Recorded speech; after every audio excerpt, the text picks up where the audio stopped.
नमस्कार, good evening प्यारे साथियों। कैसे हैं आप सभी? उम्मीद करती हूँ सभी प्यारे साथी एकदम मस्त, शानदार, जिंदाबाद, जबरदस्त होंगे। मैं वर्षा आप सभी का स्वागत करती हूँ आपके अपने प्यारे परिवार RW ट्यूशन क्लासेस पर। तो सभी प्यारे साथी एक बार फटाफट से इस सेशन से जुड़ जाइए। कमेंट सेक्शन में बताइए कौन कौन इस सेशन से जुड़ चुका है।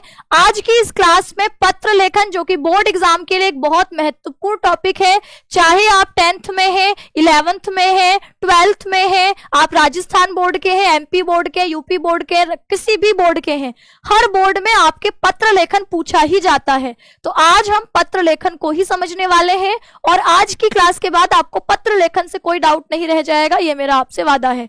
तो फटाफट से सेशन में जुड़ जाइए। तो आपके कुछ पंक्तियों से मैं क्लास की शुरुआत करूंगी कि प्रिय लिखकर नीचे लिख दूं नाम तुम्हारा, प्रिय लिखकर नीचे लिख दूं नाम तुम्हारा, कुछ जगह बीच में छोड़ नीचे लिख दूं सदा तुम्हारा। लिखा बीच में क्या, ये तुमको पढ़ना है, मन पर कागज पर मन की भाषा का अर्थ समझना है। लिखा बीच में क्या, ये तुमको पढ़ना है, कागज पर मन की भाषा का अर्थ समझना है।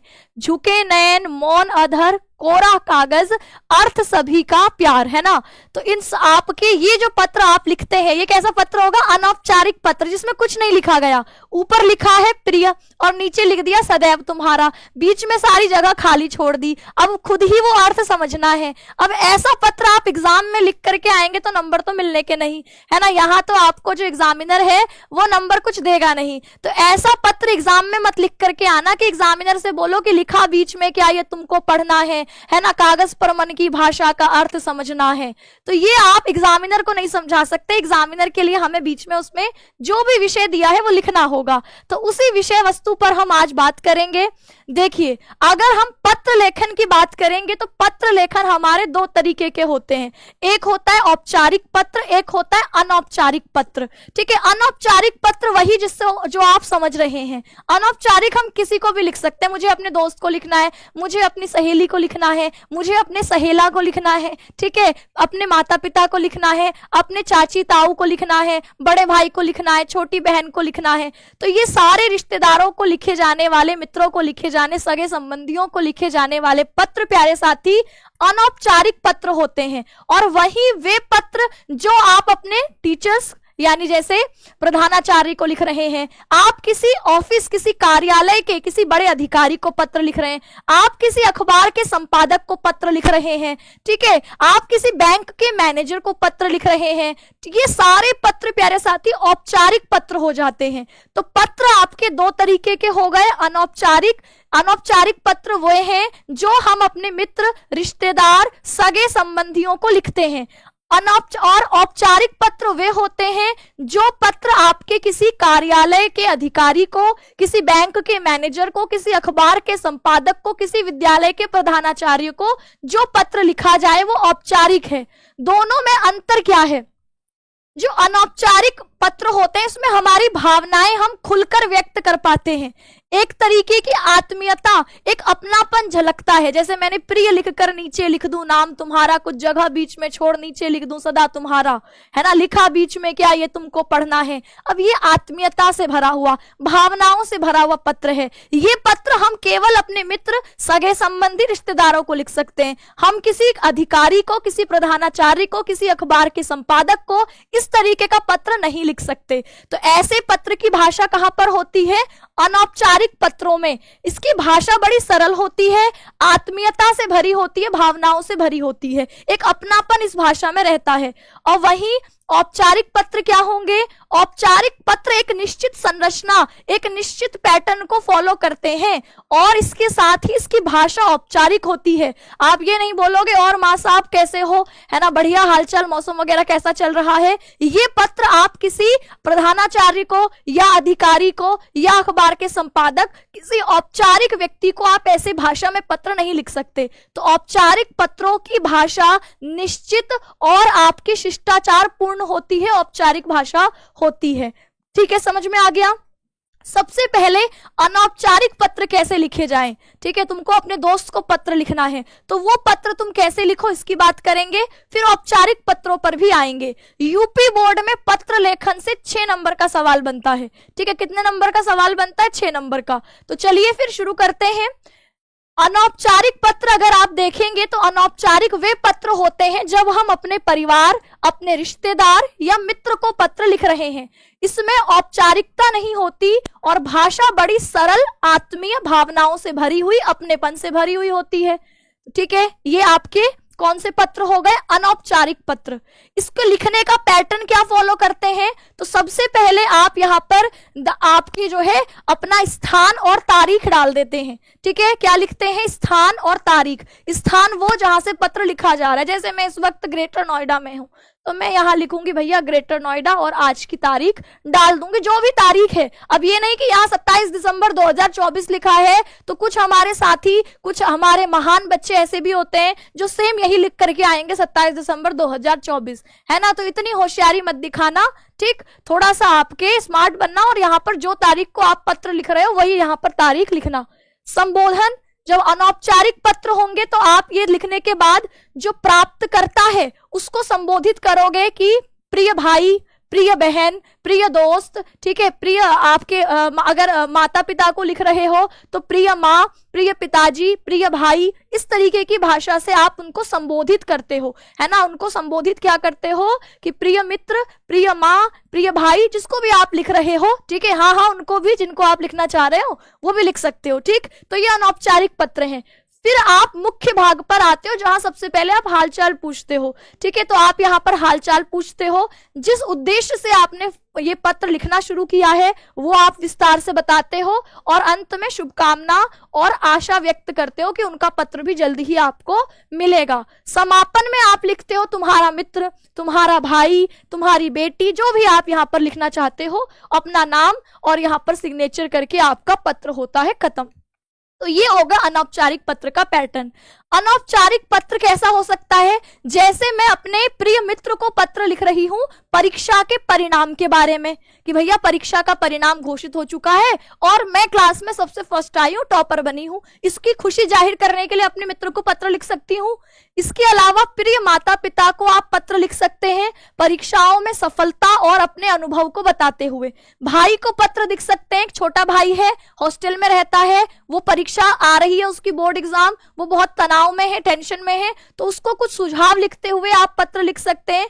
तो इस तरीके से यहाँ पर आप जो है अलग अलग तरीके के विषय हो सकते हैं जिसमें हम अपने मित्र, अपने दोस्त, अपने रिश्तेदार सबको पत्र लिखते हैं। चलिए, तो जैसे एक पत्र है, इसको हम देखें, ये अनौपचारिक पत्र है। तो अनौपचारिक पत्र मैंने लिखा दिल्ली से। ठीक है, दिल्ली से लिखा, मतलब आपके स्थान आप डिसाइड कर सकते हैं, आप अपने जिले के हिसाब से यहाँ पर प्रयागराज, ठीक है, और कहाँ से हो सकते हैं आप, आगरा। ठीक है, तो जो भी स्थान है आपका वो यहाँ पर लिख सकते हैं, यहाँ तारीख डाल सकते हैं।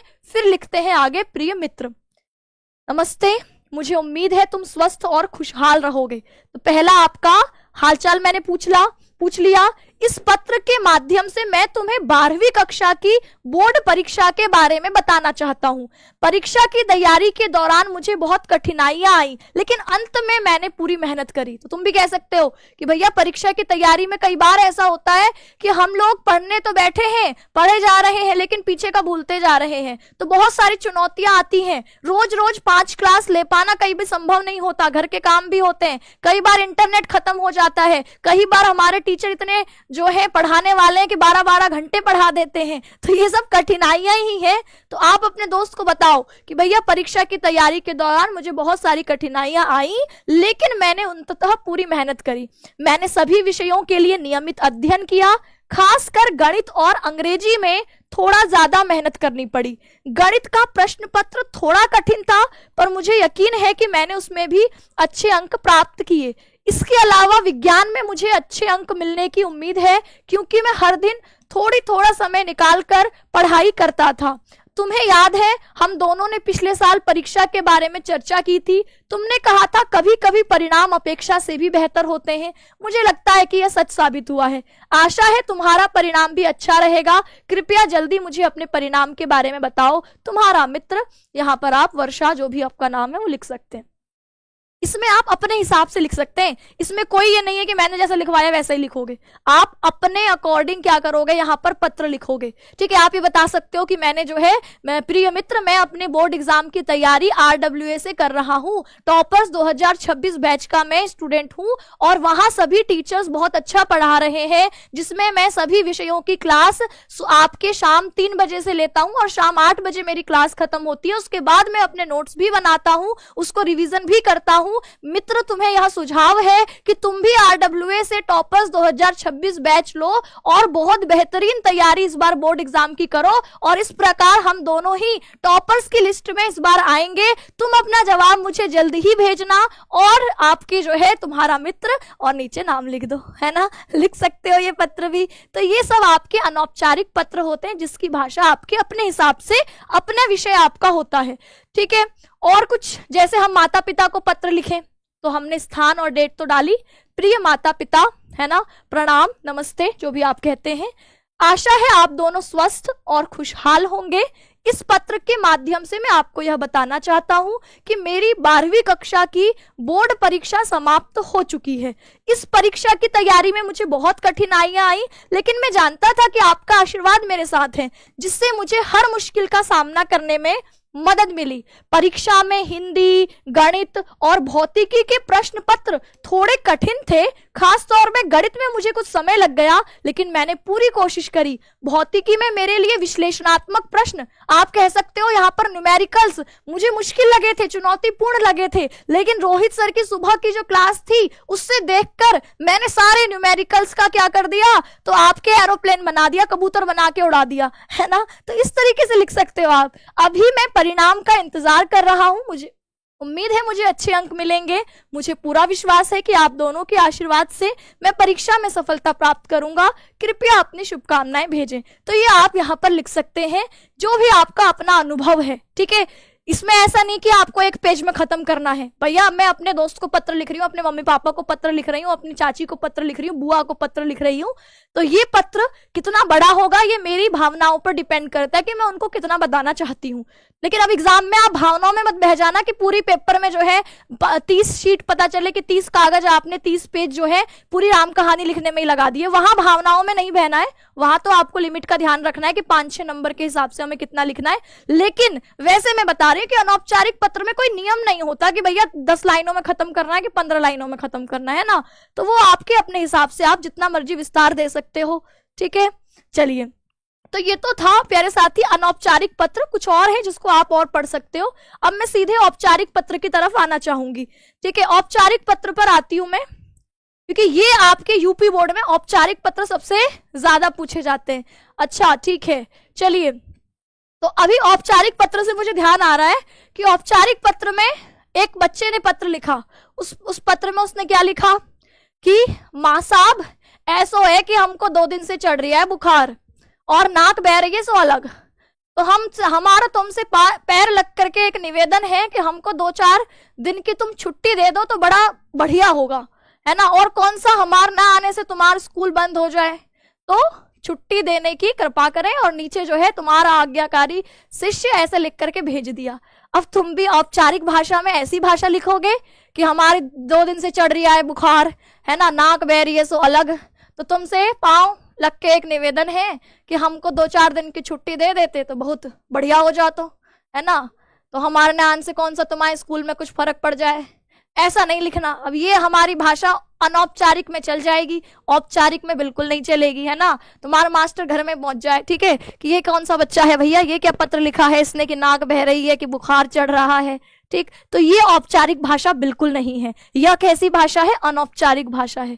ठीक है, एक बच्चा था, उसने क्या करा, अपनी फीस माफ करवानी थी, तो उसने पत्र क्या लिखा है कि माँ साहब ऐसा है कि फीस से घर से पैसा मिले 1500, अब 1500 पैसा मिला तो हमारा गर्लफ्रेंड बोली हमको पिज्जा खाना है, हम उनको पिज्जा हट ले लिए। अब वहीं हम देखे कि तुम जो है पूजा मैम के साथ बैठ करके पिज्जा खा रहे थे, हम चुपचाप तुम्हारी वीडियो बना लिए, तो अब या तो हमारी फीस माफ या तुम्हारा पर्दाफाश।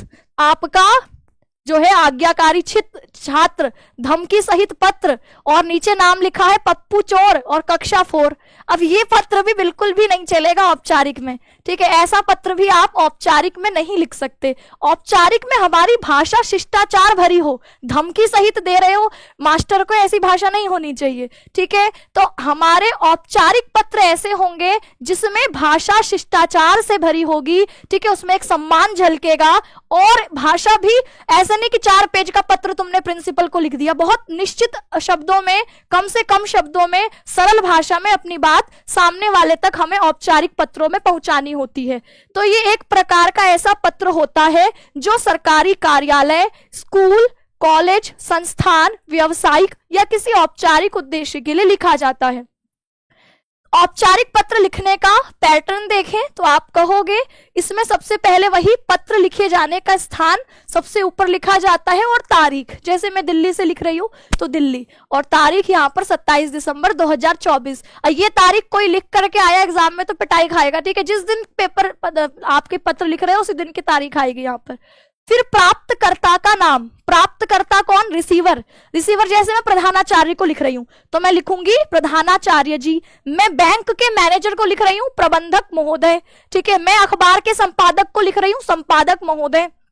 तो ये प्राप्तकर्ता का नाम और उनका पता, जैसे प्रधानाचार्य जी लिखा तो स्कूल का नाम आएगा नीचे कि भैया, जैसे मेरे स्कूल का नाम 12th में गंगोत्री गर्ब्याल राजकीय बालिका इंटर कॉलेज था, तो ऐसे ही जो भी इस विद्यालय का नाम है, ये XYZ नहीं, जो भी आप विद्यालय का नाम यहाँ पर डाल सकते हैं, आपके विद्यालय का नाम डाल सकते हैं, कोई और विद्यालय का नाम यहाँ पर डाल सकते हैं अगर प्रधानाचार्य को लिख रहे हैं। अगर मैं अखबार वाले को लिख रही हूँ, अखबार वाला मतलब वो नहीं कि जो गली में अखबार डालने आता है, अखबार वाला मतलब अखबार के संपादक को पत्र लिख रही हूं तो यहाँ आएगा संपादक महोदय, यहाँ उनके अखबार का नाम अमर उजाला, दैनिक जागरण, जो भी है। फिर नीचे स्थान, कि इलाहाबाद है कि बरेली है कि आगरा है, कहाँ है वो स्थान आ जाएगा, ठीक है। मैं लिख रही हूँ बैंक को तो फिर यहाँ पर प्रबंधक, और यहाँ पर उनका बैंक का नाम पंजाब नेशनल बैंक है कि कौन सा बैंक है, ये आप लोग लिखते हो। तो यहाँ पर आपने सबसे पहले क्या लिखा, सबसे पहले आपने पत्र में कि जिस स्थान से पत्र लिखा जा रहा है, जिस तारीख को पत्र लिखा जा रहा है, उसके बाद रिसीवर का एड्रेस आया, प्राप्तकर्ता का आपने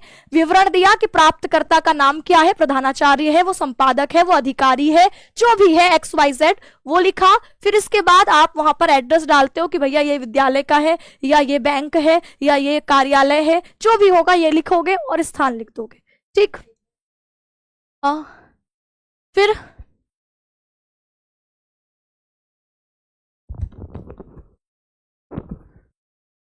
चलो भाई, हेलो, गुड इवनिंग, नमस्कार, कैसे हैं आप सब, है ना। और क्लास तो आप लोगों की बेहतरीन और शानदार चली रही है, तो कोई नहीं, अभी आप ये पढ़ते रहिए, और इसी के जस्ट बाद आपको पता है आपकी बायोलॉजी का एक और सेशन है जो बहुत ही बेहतरीन है ना। और जितने भी बच्चों का बायोलॉजी वीक है उनके लिए है वो बेसिक कॉन्सेप्ट्स की एक क्लास, जो आपके जितने भी कंफ्यूजन्स हैं बायोलॉजी से जुड़े हुए वो सारे आपके क्लियर कर देगा।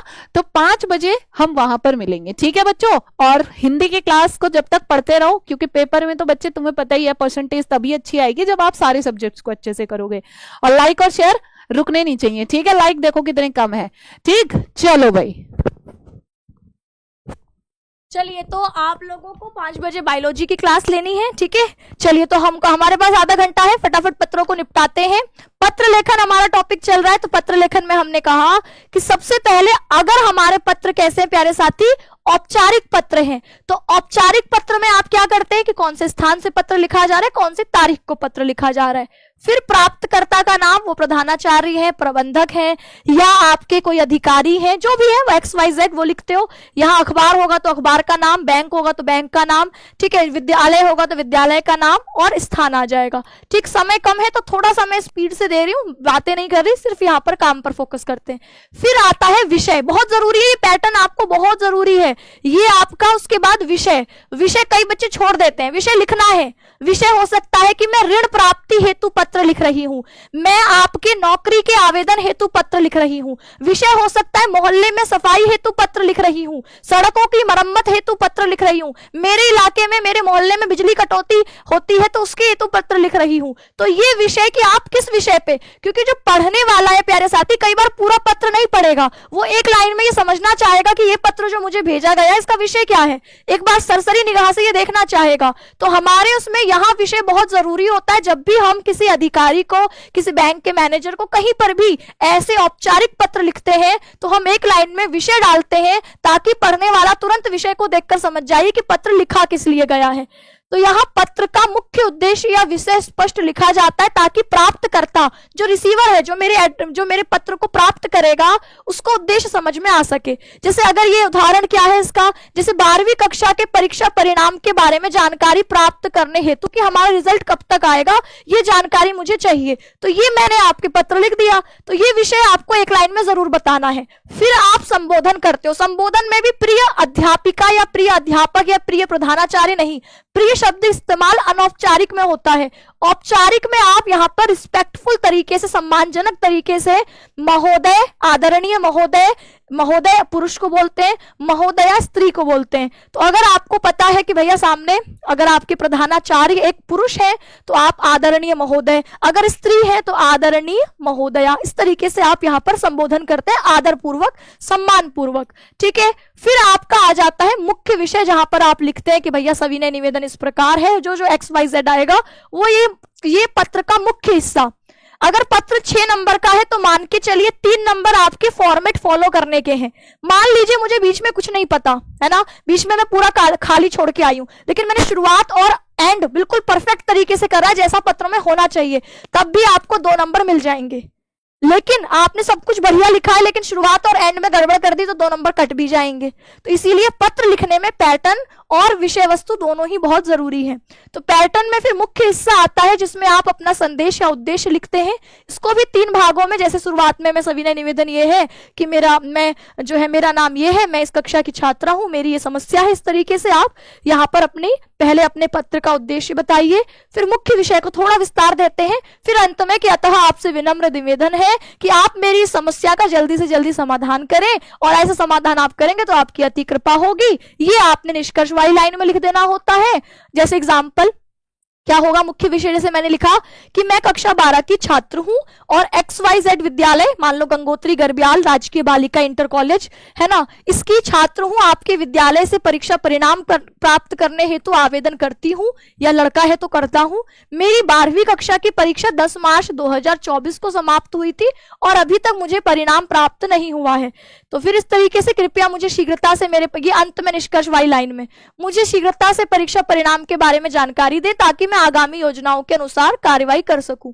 यहाँ पर आप अपने बोर्ड परीक्षा का रोल नंबर मेंशन करेंगे, है ना। समाप्ति आपकी इस तरीके से होगी कि धन्यवाद, है ना।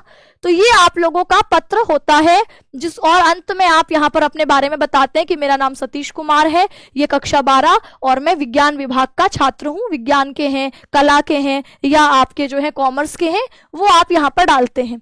अब जैसे एग्जाम्पल, ये तो पैटर्न आपने देखा, पैटर्न के साथ एग्जाम में क्वेश्चन क्या आएगा।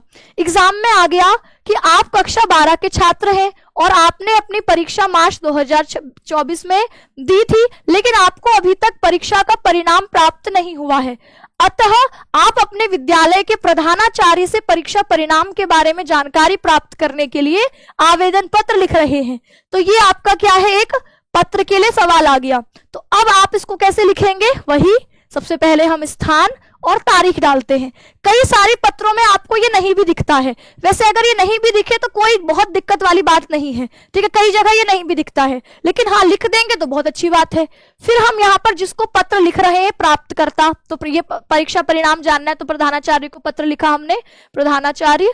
यहाँ आप अपने विद्यालय का नाम लिख सकते हैं, बालिका इंटर कॉलेज या जो भी आपके विद्यालय का नाम है, इलाहाबाद, जो भी स्थान आप लिखना चाहें। फिर विषय लिखेंगे कि 12वीं कक्षा के परीक्षा परिणाम के बारे में जानकारी प्राप्त करने हेतु। विषय हमें प्रश्न में ही मिल जाता है कि क्या लिखना है।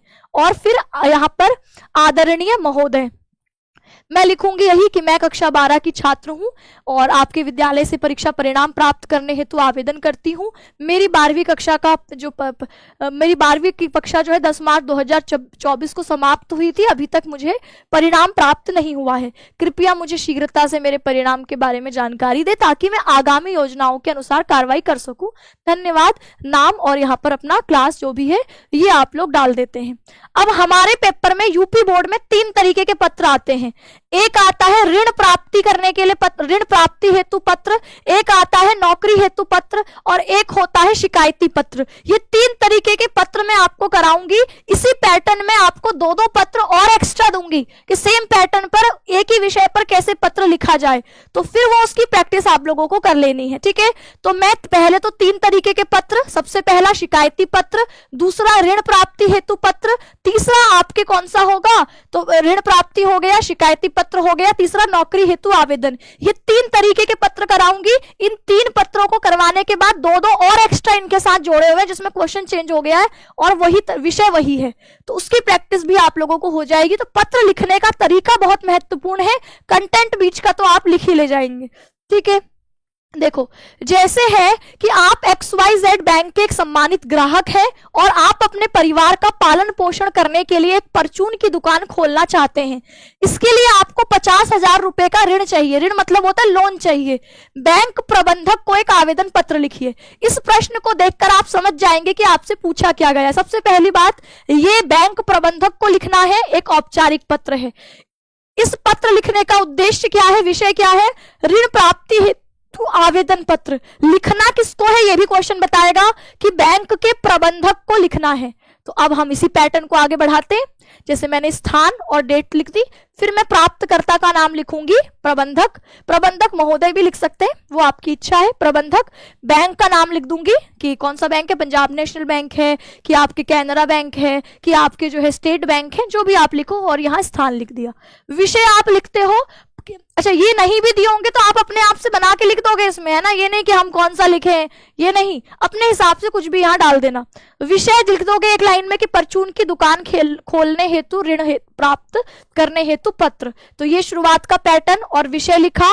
फिर मैं लिखूंगी आदरणीय महोदय या महोदया जो भी है, सविनय निवेदन है कि मैं अपना नाम बताऊंगी। मेरा नाम वर्षा है ना, मेरा नाम वर्षा है। आपके बैंक का मैं ग्राहक हूं।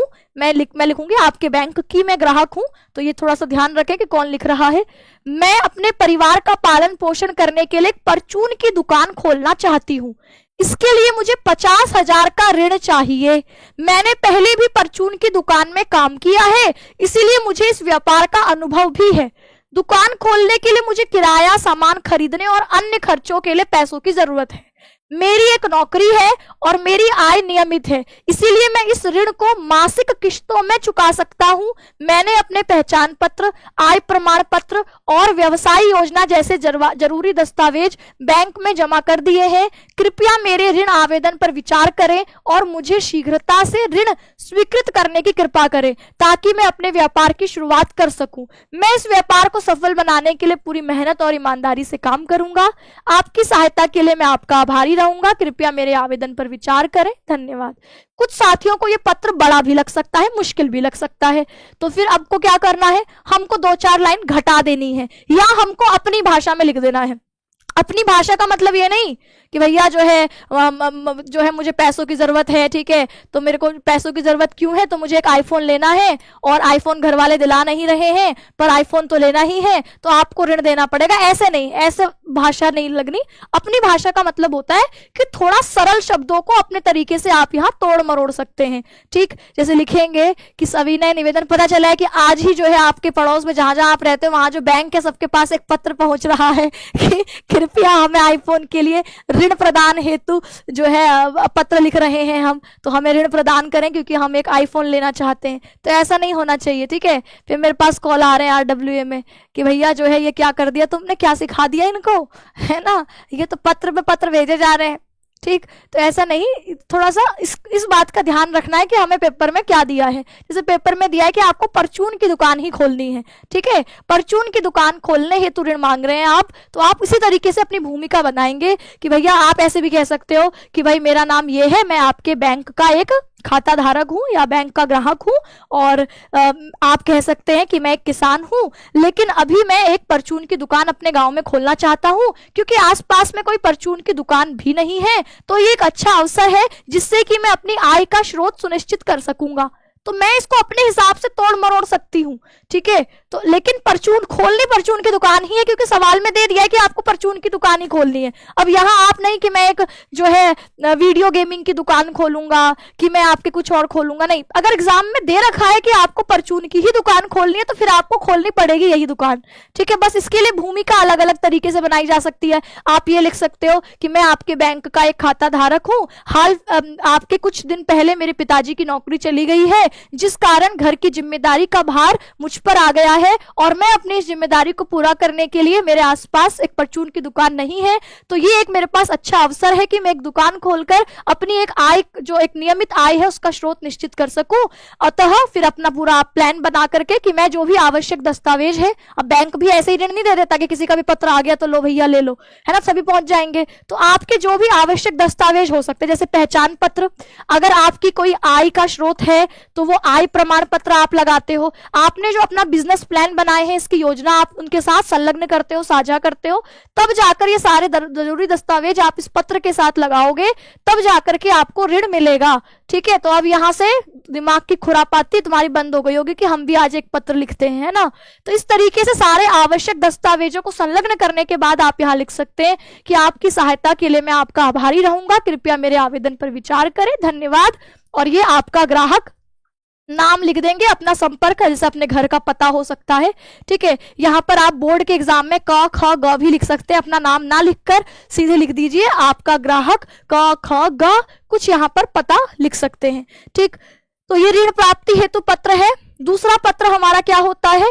दूसरा पत्र है कि आपके शहर में जल संकट बढ़ रहा है और लोगों को पानी की भारी कमी का सामना करना पड़ रहा है।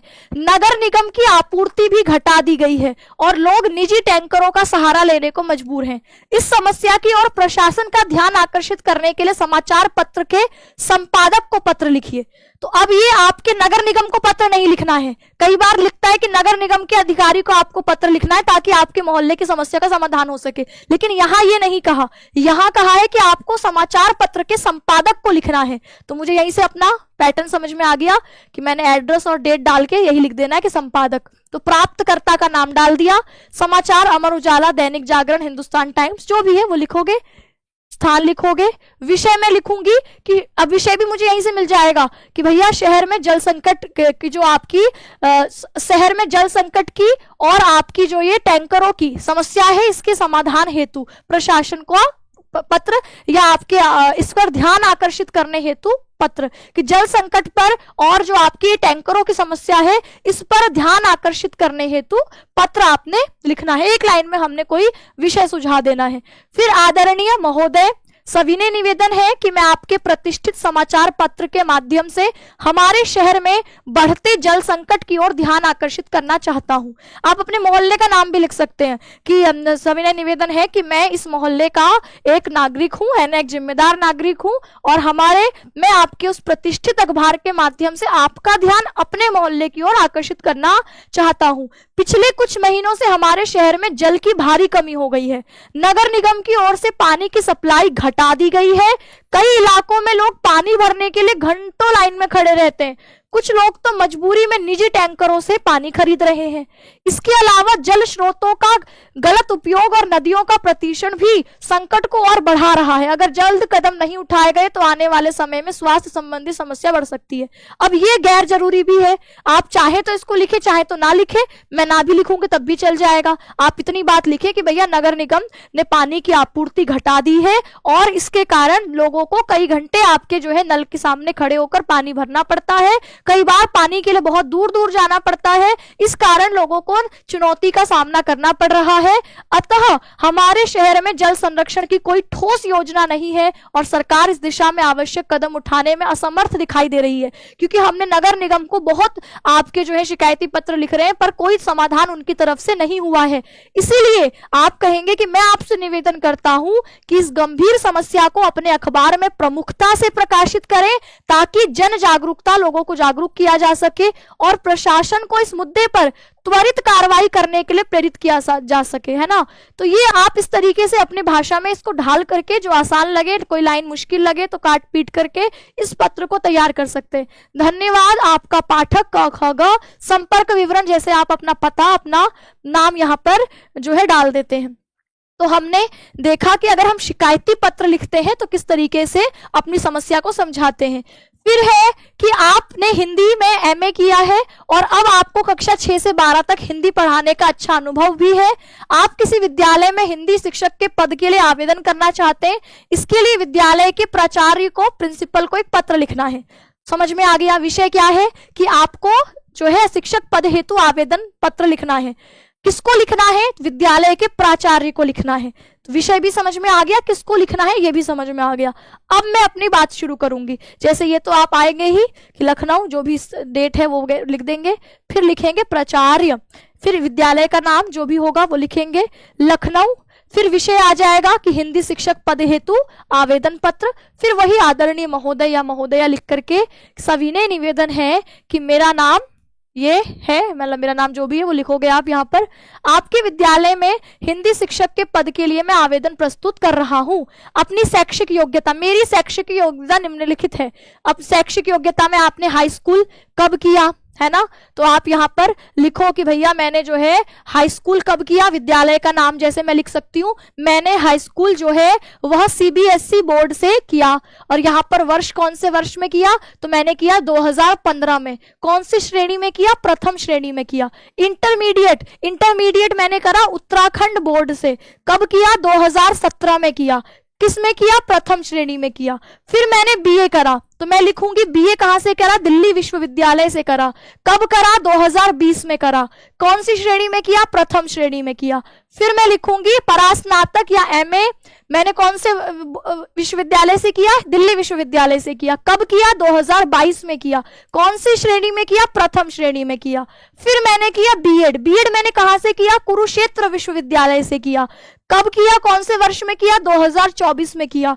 क्या मेरी जो है यहाँ पर श्रेणी आप लिखोगे उत्तीर्ण प्रथम श्रेणी। तो ये आपको अपनी पूरी, अच्छा आप कहोगे दीदी हम तो इंटर में ही है, तो हम तो इंटर तक ही लिख पाएंगे। तो भैया तुम यहाँ इंटर में नहीं हो, यहाँ तुम शिक्षक के लिए आवेदन कर रहे हो। तो शिक्षक के लिए आवेदन करने पर तुमको अपनी पूरी विस्तार से जानकारी बतानी पड़ेगी इधर, ठीक है। अपनी विस्तार से जानकारी बताओगे, बना के लिखोगे। और इस बात का ध्यान रखना है कि बीए अगर तुमने 2017 में किया है तो एमए करने में 2 साल लगेंगे, तो तुम 2019 में इसको करोगे। ये नहीं कि 1-1 साल के गैप में कि 2015 में हाई स्कूल किया, 16 में इंटर किया, 17 में स्नातक कर दिया, 18 में ये कर दिया। तो ऐसा खिचड़ी नहीं पकानी है ना। वो अनुमान लगाना है कि भैया हाई स्कूल के बाद इंटर 2 साल में होगा, तो इनमें 2 साल का गैप। फिर ग्रेजुएशन 3 साल में होता है तो 3 साल का गैप। फिर परास्नातक 2 साल में होता है एमए, तो 2 साल का गैप। फिर बीएड 2 साल में होता है तो वो 2 साल का अंतर। तो इस अंतर पर यहाँ पर आपको वर्ष और विश्वविद्यालय का नाम लिख देना है अगर आप किसी यहाँ पर शिक्षक के लिए आवेदन कर रहे हैं। फिर आप इसके अलावा क्वालिफिकेशन आपने बता दी। अब क्या लिखते हैं कि मेरे पास कक्षा 6 से 12 तक हिंदी पढ़ाने का एक अच्छा अनुभव है। मैं बच्चों को हिंदी साहित्य और व्याकरण के साथ हिंदी भाषा की सुंदरता और उसके महत्व को समझाने में सक्षम हूँ। इसके अलावा मैंने कई शैक्षिक कार्यशालाओं में भाग लिया है। शैक्षिक विधाओं में मेरी रुचि और उत्कृष्टता है। मेरा उद्देश्य विद्यार्थी को न केवल पढ़ाई में सफल बनाना बल्कि उनके व्यक्तित्व का विकास करना है। मुझे विश्वास है कि मैं आपके विद्यालय के विद्यार्थियों को बेहतर शिक्षा दे पाऊंगी। और फिर आप लिखेंगे कि मैंने अपने शैक्षणिक प्रमाण पत्र, अनुभव पत्र इस आवेदन पत्र के साथ संलग्न कर दिए हैं। कृपया मेरे आवेदन पर विचार करके मुझे साक्षात्कार या इंटरव्यू का अवसर प्रदान करें। धन्यवाद। अब आप इसको और छोटा भी कर सकते हैं। मैंने बताया कि ठीक है मेरी ये क्वालिफिकेशन है। फिर मैं बताऊं कि मैं आपके पिछले 3 साल से इस विद्यालय में हिंदी पढ़ा रही हूं, तो मेरे पास इतने सालों का अनुभव है। इसके अलावा मेरी आपके भाषा पर दूसरी भाषाओं का भी ज्ञान जोड़ सकते हैं कि मैं हिंदी की शिक्षक बनना चाह रही हूँ, लेकिन मेरी संस्कृत में भी आपकी क्या है, तो संस्कृत में भी मैं योग्यता रखती हूँ। मैंने 4 साल संस्कृत भी पढ़ाई है। तो मैं ये विश्वास है कि मैं आपके विद्यालय के छात्रों को बेहतरीन तरीके से आपके जो है विषय पढ़ा सकूंगी और आप मुझे यह अवसर दें ताकि पूरी मेहनत और लगन के साथ में छात्रों को पढ़ा सकूं, छात्रों के हित में कार्य कर सकूं। तो ये तो हमारा अपना है कि हम कैसे लिखते हैं। एक पैटर्न आपको दिया है, लेकिन भाषा आपके अपने विचार, अपनी चीजें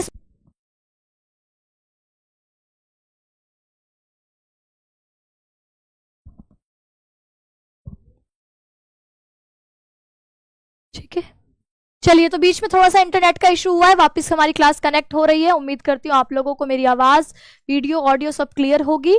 तो हम पढ़ रहे थे कि आपके अगर हम शिक्षक बनने के लिए आवेदन करते हैं तो यहाँ हम इसको और छोटा करके लिख सकते हैं। ठीक है, जरूरी नहीं है कि इतना सारा आपको लिखना ही है, आप इसको पैटर्न को फॉलो करना है। बीच के विषय वस्तु को आप छोटा कर सकते हैं, सरल कर सकते हैं, अपने हिसाब से इसमें कोई कहानी बना सकते हैं। तो अब ये तो हमने 3 तरीके के पत्र देखे, जहां हमने सबसे पहला शिकायती पत्र, दूसरा ऋण प्राप्ति हेतु पत्र और तीसरा हमने आपके नौकरी हेतु जो आवेदन पत्र होता है वो लिखा। अब इन्हीं 3 विषयों पर 2-2 और पत्र एक्स्ट्रा जो मैं आपको ऐड करवाते हुए चलती हूं।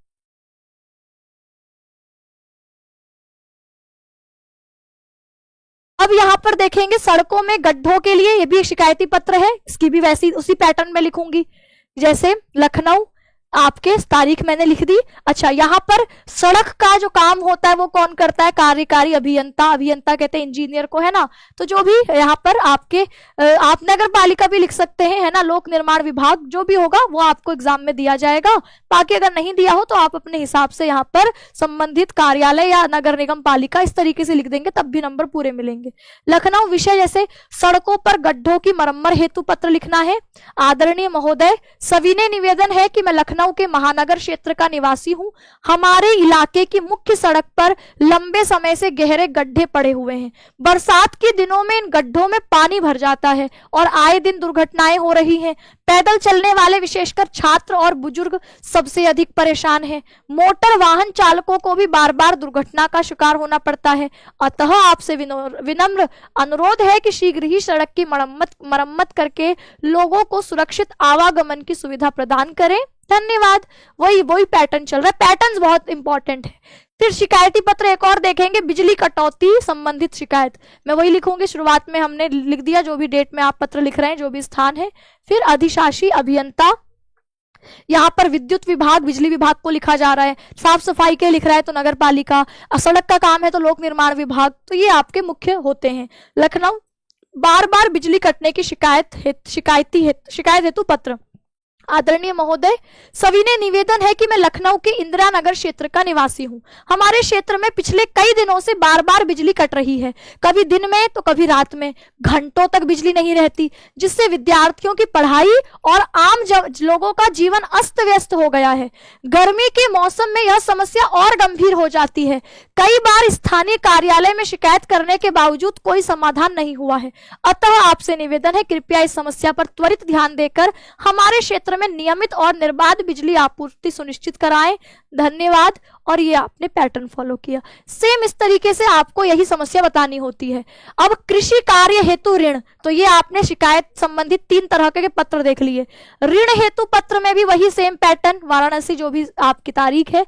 तो यहाँ पर ऋण प्राप्त आप ज्यादातर बैंक के मैनेजर को ही लिखते हो तो प्रबंधक ही आएगा, प्रबंधक इलाहाबाद बैंक वाराणसी। विषय क्या है? कृषि कार्य हेतु ऋण के लिए आवेदन पत्र। आदरणीय महोदय, सविनय निवेदन है कि मैं वाराणसी जिले का एक किसान हूं और मैं इस वर्ष समय पर बीज और खाद खरीदने के लिए मुझे 75,000 का ऋण चाहिए।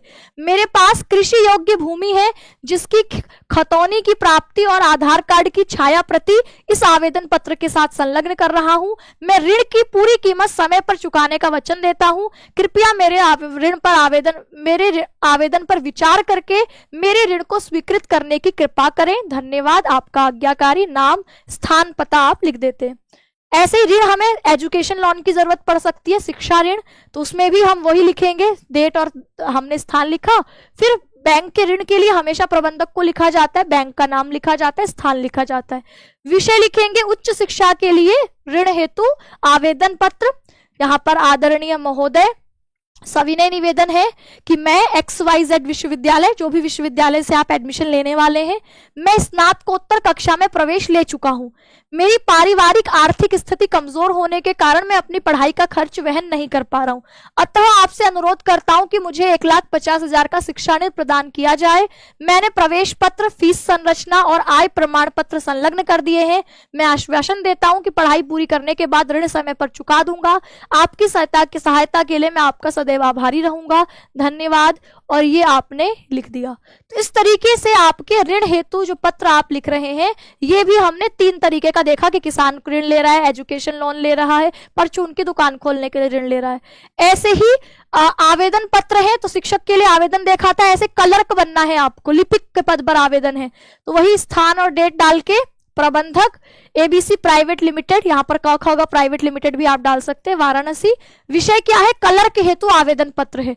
आदरणीय महोदय, सविनय निवेदन है कि मैं इस दिल्ली विश्वविद्यालय से बीकॉम की डिग्री प्राप्त की है मैंने, मुझे कंप्यूटर संचालन, टाइपिंग और लेखा जोखा करने का अच्छा अनुभव है, मेरे पास कार्य कुशलता, ईमानदारी और समय पर कार्य पूर्ण करने की क्षमता है, मुझे विश्वास है कि मैं इस पद की जिम्मेदारी को निष्ठापूर्वक निभा पाऊंगा, कृपया मेरे आवेदन पर विचार करके मुझे सेवा का अवसर जरूर प्रदान करें, धन्यवाद। और ये आपने लिख दिया।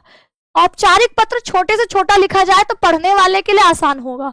और ऐसे ही कॉलेज में मुझे असिस्टेंट प्रोफेसर बनना है, सहायक प्राध्यापक, तो इसके लिए भी मैं लिखूंगी कि भैया इलाहाबाद 6 सितंबर 2025, फिर लिखोगे प्रधानाचार्य, जो भी कॉलेज का नाम है इलाहाबाद। हिंदी विषय में सहायक प्राध्यापक पद हेतु आवेदन। आदरणीय महोदय, सविनय निवेदन है कि मैंने दिल्ली विश्वविद्यालय से हिंदी में परास्नातक और यूजीसी नेट उत्तीर्ण किया है। प्रोफेसर बनने के लिए आपको ये एग्जाम क्वालिफाई करना पड़ता है, इसलिए ये लिखा है। साथ ही मैंने शोध कार्य, रिसर्च वर्क में भी योगदान दिया है, मुझे शिक्षण और अनुसंधान में खोज करने में गहरी रुचि है, मुझे विश्वास है कि मैं आपके कॉलेज के छात्रों को उच्च स्तर की शिक्षा प्रदान कर सकूंगा, कृपया मेरे आवेदन पर विचार करके मुझे सेवा का अवसर प्रदान करें, मेरी सभी शैक्षणिक प्रमाण पत्र इस आवेदन के साथ संलग्न है, धन्यवाद। तो ये आपका जो है, आपने आपका आज्ञाकारी है ना, आपका नाम, संपर्क विवरण इस तरीके से डाला, तो ये आपके होते हैं पत्र लेखन। उम्मीद करती हूं कि इस क्लास के बाद पत्र लेखन में तो किसी को समस्या नहीं आएगी। अब आप लोगों के लिए 13 सितंबर को है ना, 13 सितंबर को वन शॉट आ रहा है, हिंदी का जो यूट्यूब पर क्लास आ रही है वो 13 सितंबर को आ रही है, जिसमें हम सुमित्रा नंदन पंत की 3 कविताएं। अभी तक हिंदी में जो भी सिलेबस है यूपी बोर्ड का, मैंने 25 जुलाई को एक मैराथन ली थी, आप चाहे तो सर्च कर सकते हैं कि Varsha ma'am special marathon, birthday special marathon, तो आपको मिलेगी 12 घंटे की। उसमें मैंने जुलाई तक का जितना सिलेबस था वो करा दिया था। अब उसके बाद का सिलेबस में वन शॉट लेकर के आ रही, जैसे सुमित्रा नंदन पंत की कविताएं हैं, जिसमें है नौका विहार, परिवर्तन और बापू के प्रति। तो ये मैं 13 सितंबर को शाम 4 बजे कराऊंगी आपको, 13 सितंबर को शाम 4 बजे। तो अब यूट्यूब पर मेरी मुलाकात आप लोगों से 13 सितंबर को शाम 4 बजे होगी। उम्मीद करती हूँ ये सेशन आपके लिए बहुत यूजफुल रहा होगा। कमेंट में आप अपना फीडबैक देना ना भूलें, और अगर आप यूपी बोर्ड के साथी हैं तो आप टॉपर्स 2026 बैच को ज्वाइन कर सकते हैं। मार्च से ये बैच चल रहा था, लेकिन अगर मार्च से तो आपका बहुत बैकलॉग हो जाएगा, तो अगर आपका बैकलॉग बहुत ज्यादा ना हो, इसके लिए आप टॉपर्स 2.0 बैच जो कि जुलाई में ही आया था उसको ज्वाइन कर सकते हैं। उसमें बहुत बैकलॉग नहीं है, उसको आप आराम से कवर कर लेंगे। तो चलिए, तो फिर आज के इस क्लास को लाइक कर दीजिएगा, क्लास अच्छी लगी हो तो। और इस क्लास के बाद एक एक बच्चे का कमेंट कि आप कौन से जिले से, कौन से स्टेट से, कौन से बोर्ड से क्लास देख रहे हैं, तो अपने बारे में जिला या आपका कौन से बोर्ड के हैं ये जरूर बताइएगा, ठीक है। बोर्ड या जिले का नाम मुझे एक चाहिए, ठीक है, ताकि मैं देखूं कि भैया इसमें राजस्थान के, एमपी के, यूपी के हैं कि आपके सीबीएसई के हैं, ठीक है। चलिए, आज के सेशन को यहीं एंड करती हूं। सभी साथियों को नमस्कार, धन्यवाद।